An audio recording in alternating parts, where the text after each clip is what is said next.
জীবন মানে যে এত একটা কষ্ট, জানি না জীবনে কার কেমন সুখ আছে, বাট আমারও আলহামদুলিল্লাহ আছে। তবে মাঝে মাঝে সবার ক্ষেত্রেই হয় না, খারাপ সময় আসে। তো হ্যাঁ, আমারও ক্ষেত্রেও হয় অনেক সময়। তো আসলে আমরা দূর থেকে কোনো মানুষের আর কি ভিতরটা বুঝতে পারি না, যে না আসলেই সে কোনো না কোনো সমস্যার মধ্যে আছে। যাই হোক গাইস, আসসালামু আলাইকুম, কেমন আছেন সবাই? আলহামদুলিল্লাহ আমিও ভালো আছি। তো আপনাদের জন্য নতুন একটি ভ্লগ নিয়ে আসলাম। সো ফার্স্টেই দেখলেন আমি চিকেনটা কষিয়ে নিব আর কি, এই সাইডে মশলা টশলা সব দিয়ে শেষ আর কি। এখন চিকেনটা কষিয়ে নিব আর কি। তো আজকে আপনাদের জন্য ভিডিওটা আমি কিচেন থেকে শুরু করলাম। তো এখানে আমি হচ্ছে যে এইখানে ভাজবো শাপলা, এই জন্য হচ্ছে কি আমি পেঁয়াজটা ভাজছি, আর এখানে হচ্ছে চিকেনটাকে আমি ভালো করে একদম ধুয়ে নিচ্ছি আর কি, যাতে ময়লাগুলো সব চলে যায়। তো ভালো করে চিকেনটা অলমোস্ট ধুয়ে এবার হচ্ছে গিয়ে দিয়ে দিয়েছি। তো দিয়ে এবার কষাতে থাকবো প্রায় আধা ঘন্টা বা 1 ঘন্টা। তো গাইস এখানে পানি দিয়ে দিয়েছি, এটার মধ্যে হচ্ছে গিয়ে আমি মশলা টশলাও দিয়ে ফেললাম। এবার এটাকে কিছুক্ষণ কষাবো। চিংড়ি মাছ তো শাপলা কারা কারা পছন্দ করেন অবশ্যই আমাকে কমেন্ট করে জানাবেন, বা কাদের দেশে দেশে এই যে শাপলাটা খায় আর কি, তারা অবশ্যই কমেন্ট করবেন। তো আমাদের দেশে খায়।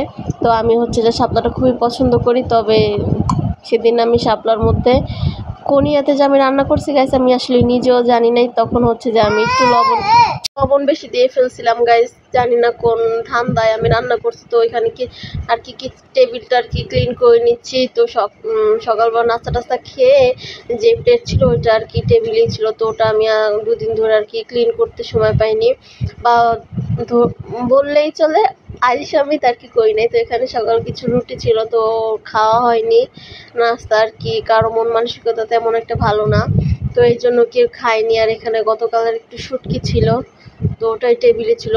আর হচ্ছে কি এখানে বানানা আর কি, একটু আম, বাচ্চারা খাওয়া মানে বা দিনে 2-3টা করে নিয়ে খায়। তো এই জন্য হচ্ছে যে আমি টেবিলে রেখে দিচ্ছি, যাতে ওদের নিতে সুবিধা হয় আর কি। তো টেবিলটা ক্লিন করে নিচ্ছি, আর এদিকে রান্নার কাজ করতেছি, দুইটাই করতেছি পাশাপাশি। মেয়েরা তো অল দ্য টাইম সব কিছুই সামলাতে পারে ইনশাল্লাহ, কারণ আমাদের ঘরেই হচ্ছে যে সব, আমাদের ঘরের কাজই সব কিছুই করতে হয়। তো রান্না করতে বলেন, টেবিল ক্লিন করা বলেন, এভরিথিং সব করতে হয়। এবার হচ্ছে যে আমাদের মানসিক চাপটাও অন্যরকম থাকে। তো এবার অনেক স্বামীরা হচ্ছে এগুলো বুঝে না, যে আসলে আমরা মেয়েরাও অনেক খাটাখাটি করি। ওরা মনে করে সারাদিন বাসায় বসে আমরা কি করি, কিন্তু আসলে না, আমাদের উপরেও অনেক পরিশ্রম যায়। আমরাও একটু ফ্রি হতে চাই, বা ধরুন আমাদের একটু মানসিক শান্তি লাগে। তো এটা অনেক পুরুষই বুঝে না। যাক, আমার পুরুষও মাঝে মাঝে বুঝে, আবার মাঝে মাঝে কেমন যেন হয়ে যায়, বুঝে না। তো কি আর করার, সব সময় তার মন মানসিকতা এক থাকে না সবার। তো আশা করি আপনারা আমার জন্য দোয়া করবেন, বা আমার ফ্যামিলিটার জন্য দোয়া করবেন। তারপর হচ্ছে যে আর আমি হচ্ছে যে নতুন, আশা করি সবাই আমার চ্যানেলটিকে সাবস্ক্রাইব করবেন অ্যান্ড বেল আইকনটি ক্লিক করে রাখবেন, অ্যান্ড সুন্দর সুন্দর কমেন্ট করবেন, যাতে আমি যাতে আর একটু উৎসাহিত হই আপনাদের কমেন্ট দেখে গাইস। বিশ্বাস করুন, আমি ভিডিও শুরু করেছি তখন থেকেই কয়েকটা আপুর কমেন্ট আমার কাছে খুব ভালো লাগে, বিধায় আমি আপনাদের সেদিন থেকে বলেছি আপনারা একটু কমেন্ট করবেন। কমেন্ট পড়তেও আমার ভালো লাগে। তো আপনার কমেন্ট করলে আমি বেটার ফিল করে, আমি মনে করি না আমার আপুরা আসলে আমার ভিডিওগুলো দেখতে আগ্রহী। তো এখানে গতকাল হয়েছে আর কি, সোফার কাভারটা ধুয়েছি, ওটা এখনও শুকায়নি প্রপারলি, কারণ এখন পর্যন্ত এই বৃষ্টি থাকে, দেখুন ওয়েদারটা চেঞ্জ হয়ে যায়। তারপর হচ্ছে এই মেঘলা থাকে, এই রোদ উঠে, এই ভ্যাপসা গরম, মানে অবস্থা খারাপ। ওয়েদারই মানুষের কখন কি হয়ে যায় মানুষ চিনতে পারে না। তো যাই হোক গাইস, আমি ওই রুমটা ক্লিন করে নিয়েছি। তো মাঝে মাঝে আবার রান্নাঘরে এসে তরকারি কষাইতে দিয়ে গেছিলাম, এটা আবার একটু লাড়া দিয়ে যাই, না হলে পুড়ে যাবে।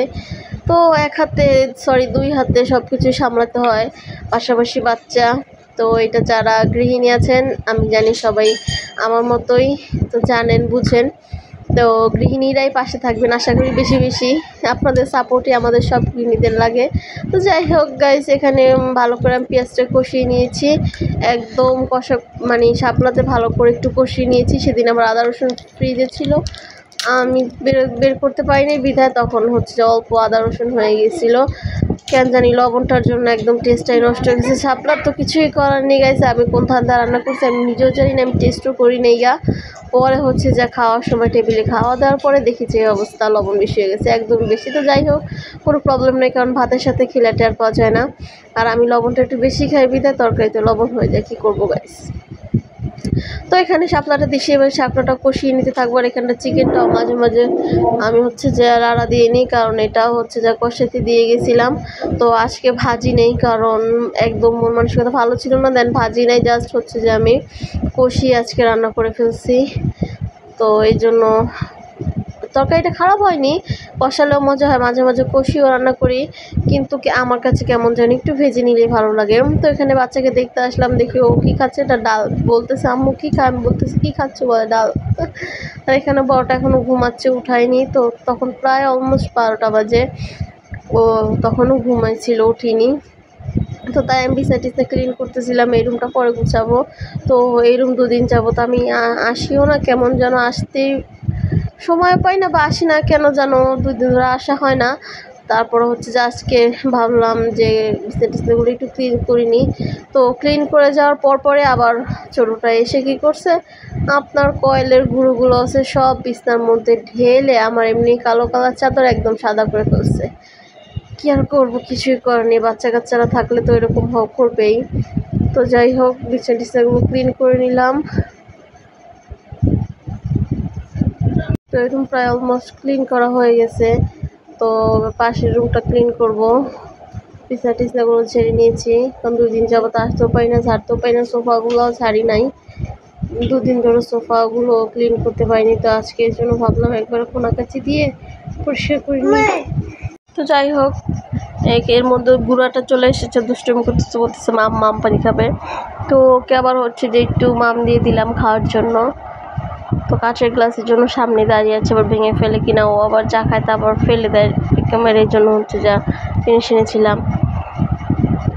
এবার এই রুমটা আসতেছি ক্লিন করার জন্য, তো এটা করিনি। তো ওকে একটু দেখিয়ে দিচ্ছি, ঘুমোচ্ছে।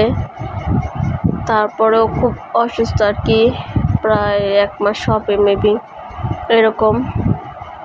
ওখানে ইনডোর প্ল্যান্ট গাছগুলো একটু দেখাচ্ছি। 2 দিন যাবত এগুলো পানি চেঞ্জ করিনি। তারপরে হচ্ছে যে পাতাগুলো মরে গেছে, কেমন যেন হয়ে গেছে। তো এদিক রান্নাঘর একদম মেসি, এখনও গুছাইনি। তো শাপলা অলমোস্ট শেষ রান্না করা। তো ওইটা বাড়িতে বেড়ে আর কি টেবিলে রেখে আসবো, বা খাবার হলে ওইটা দৌড়ে যে টেবিলে আর কি রেখে আসি। তো যাই হোক গাইজ, শাপলাটা টেবিলে দিয়ে দিলাম। এবার রান্নাঘরটা আপনাদের দেখালাম যে মেসি আছে, এখন ক্লিন করে নিছি। তো প্রপার ক্লিন করে ফেলেছি, একদম চুলাও ক্লিন করে ফেলেছিলাম। তো গাইজ, আমার ভিডিওটি কেমন লাগলো অবশ্যই কমেন্ট করে জানাবেন। তো আজকের ভিডিওটা বেশি দূর কন্টিনিউস করবো না, কারণ দেখা যায় আমারও অসুস্থ, আমিও আর কি 2 দিন যাবত ভিডিও মেক করতে পারিনি, খুবই সিক। তো ঘরের সবাই অসুস্থ ছিলাম। তো এখানে পর্দাটাও চেঞ্জ করেছিলাম। তো এটা ওই পাশে নিয়েছি, কারণ এই পাশে রাখলে কি হয়, ফাহাদ ছিঁড়ে ফেলে। তো আমার একটা শখের পর্দা অলমোস্ট ও ছিঁড়ে ফেলছিল। তো এই দেখতে পাচ্ছেন গোলাপি কালার যে পর্দাটা, এগুলো আমি খুব শখ করে কিনেছিলাম। তো ছোটোটা কী করছে,